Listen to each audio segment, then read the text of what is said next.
It feels really good on the lips, and I'll be reviewing this on the blog, so do check that out. And then I'm going to just hydrate and prep my skin with my favorite Forest Essentials Rose Water Mist. And after that, I'm going to start with the makeup. The first product I'm using is a primer. Now, a primer is something you can use to extend the wear of your foundation. It smoothens out the skin, it mattifies the skin, it helps in controlling oil, and your makeup just stays fresh for a much longer time. I'm using this one by L'Oreal. It's one of my favorites. I've just applied it mostly on the areas where I have large open pores and where I get a little shiny.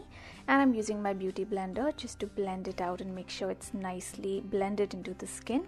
Then I'm going to use the Lakme CC cream, and the shade I'm using is Bronze. Now this also is one of my old favorites. It's also really affordable, so it's great for everyday wear because you're going to run out of it pretty quickly if you're using it every day. This has light to medium coverage, it gives a satin finish, and it just looks overall very natural on the skin, which is something that you would want for everyday wear. You don't want anything too heavy on the skin that masks your skin too much. You just want something that still looks like skin but just freshens you a little bit. So this has given me quite nice coverage on the face, but I want a little more for my under eye area just to brighten it up and look fresher. So I'm using the MAC Pro Longwear Concealer. This is one of my favorite concealers, probably my favorite actually. It gives good coverage, and the best thing is that it stays put whole day long without creasing, without getting into the fine lines, and it just matches my skin really well. The shade I'm using is NC42, and once again I'm using my beauty blender to blend it.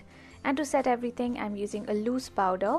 Now throughout the day you might find that you get a bit shiny, so I would recommend using a loose powder in the morning when you're getting ready, and a pressed powder for touch-ups throughout the day. A loose powder just gives you better mattifying effect. Coming to the eyes, I'm going to use this matte brown eyeshadow. Now if you don't have time in the morning for eyeshadow, you can definitely skip this, but I just wanted to show you how you can do a quick look using a single eyeshadow. So I've used that matte color all over my lid as well as blended in my crease, and I'm using just a little bit along my lower lash line, only on the outer 2/3, just to add a little definition. Matte colors just look a little more understated, and if you want to go with something that looks really natural, then a matte brown is always a great option. Next, I'm going to use a brown eye pencil, and this is by Color Bar. This is a really creamy, very pigmented and long lasting color. So I'm lining my upper lash line with this and then just running a brush over it to give it a slightly smokier look. And then I'm going to use an eyelash curler. This is going to open up my eyes and just make my eyes look brighter and more awake. And I'm going to finish off the eye makeup with a mascara. This one is by Natio, and I'm just running this through my upper as well as my lower lashes. A lot of people often skip the lower lashes, but I highly recommend doing your top as well as your bottom lashes because it just opens up your eyes and gives you a fresher look, and that is really all you want on a really dull morning when you're feeling really sleepy and want to look a little more awake. Then I'm going to do my brows, just going to fill them up a little bit with the Natio Brow Kit. You can even use any matte brown eyeshadow which has a bit of a grey tone for filling in your brows. Brows are really important, they frame your face, so do spend a few seconds just filling in the gaps. Now coming to the cheeks, I'm going to use a very natural blush. This one is by Maybelline.